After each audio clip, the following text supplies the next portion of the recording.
الحمد لله العليم الخبير المتقن نظام العالم بلا معين ونصير، فسبحان الله الذي حكمته بالغة وعلمه غزير ونعمه واصلة إلى كل صغير وكبير، ونشهد أن لا إله إلا الله وحده لا شريك له في نقير ولا قطمير، ونشهد أن سيدنا ومولانا محمدا عبده ورسوله الذي هدانا بكتاب منير ودعانا إلى الله بالإنذار والتبشير، صلى الله تعالى عليه وعلى آله وأصحابه ما دامت الكواكب تسير.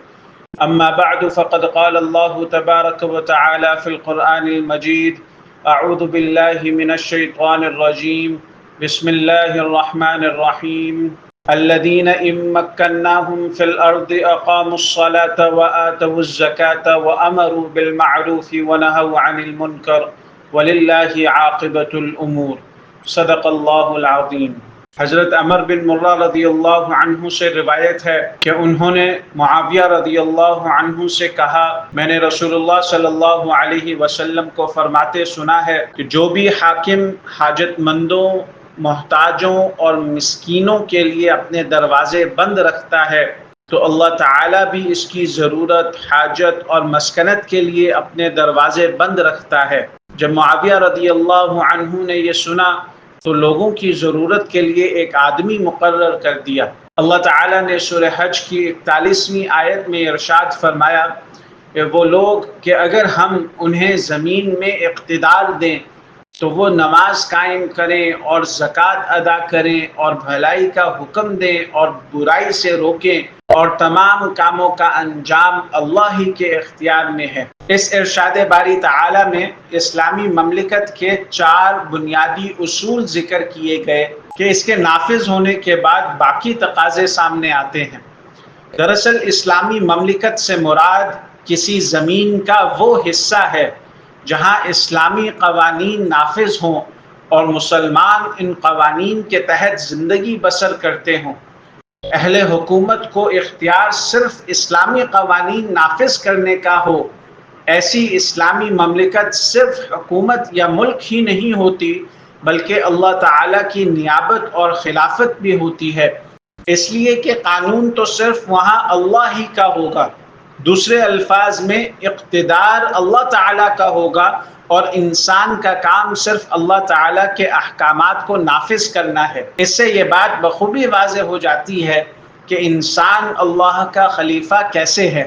اس لیے اس آیت میں کہ الذین ان مکناہم فی الارض، اس سے اسلامی فلاح مملکت کے 2 بنیادی تقاضے معلوم ہوئے۔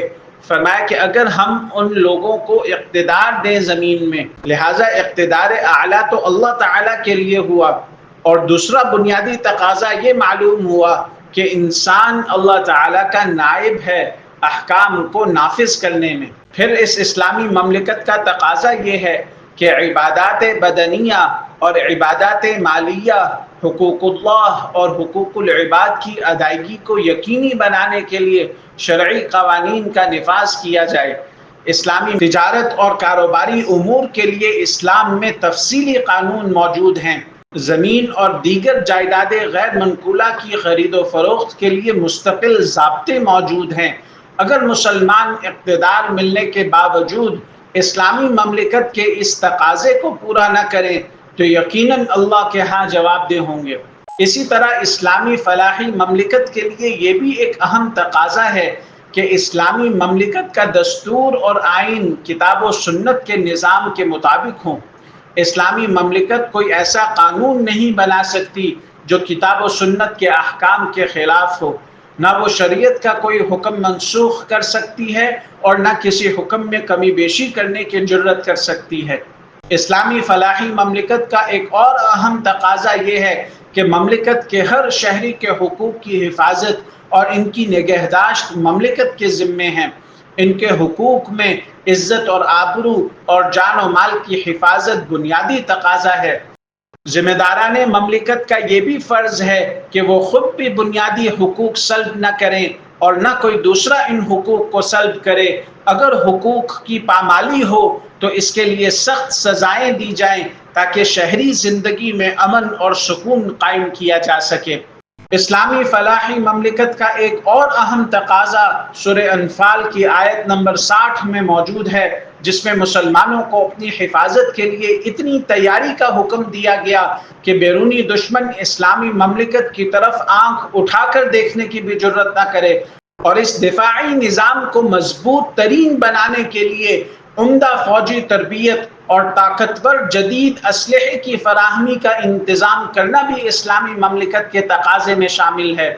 اسلام نے بیرونی اور اندرونی معاملات کے لیے صحابہ کرام رضی اللہ عنہم اجمعین کے عمل کو بڑے واضح الفاظ میں بیان فرمایا کہ اشداء علی الکفار رحماء بینہم، کہ کفار کے لیے انتہائی سخت اور آپس میں انتہائی مہربان ہیں۔ اس لیے اسلامی مملکت فلاحی مملکت اس وقت کہلائے گی جب وہاں کے شہریوں میں محبت اور الفت کی فضا موجود ہو، اور ذمہ داران مملکت کا یہ فرض ہوگا کہ وہ ان تمام امور کی نگرانی کریں جن سے تعصب کی آگ بھڑکتی ہو اور قومی وحدت ٹکڑے ٹکڑے ہو جاتی ہو، اس لیے کہ قومی وحدت کے بغیر کوئی مملکت فلاحی نہیں کہلائی جا سکتی۔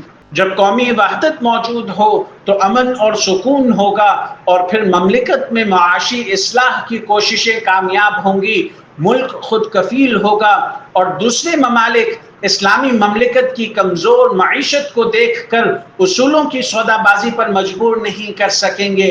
اور اس اسلامی مملکت میں معاشرتی اصلاح پر بھی بھرپور توجہ دینے کی ضرورت ہوتی ہے۔ رسم و رواج کا خاتمہ، جہالت کا خاتمہ اور تعلیمی سہولتیں عام کرنا، یہ تمام تر چیزیں ایک بہترین معاشرہ قائم کرنے میں مددگار ثابت ہو سکتی ہیں۔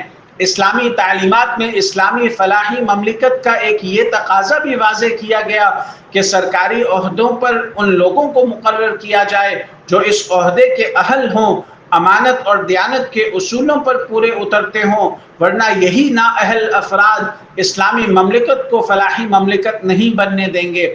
ایک اور اہم تقاضا یہ بھی ہے کہ اسلامی مملکت میں ذمیوں کو مکمل تحفظ ہو۔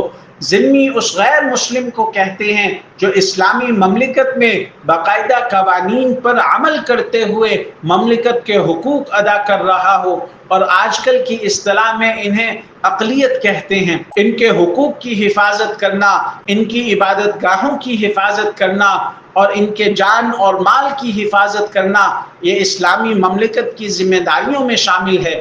اور اسلامی مملکت صرف مسلمانوں ہی کے لیے فلاحی نہیں بلکہ غیر مسلموں کے لیے بھی فلاحی مملکت ہوتی ہے، اور اسلامی مملکت میں غیر مسلموں کا ایک مستقل تشخص ہوتا ہے۔ ہر شہری کو عدل اور انصاف مہیا کرنا اسلامی مملکت کا ایک انتہائی اہم تقاضا ہے۔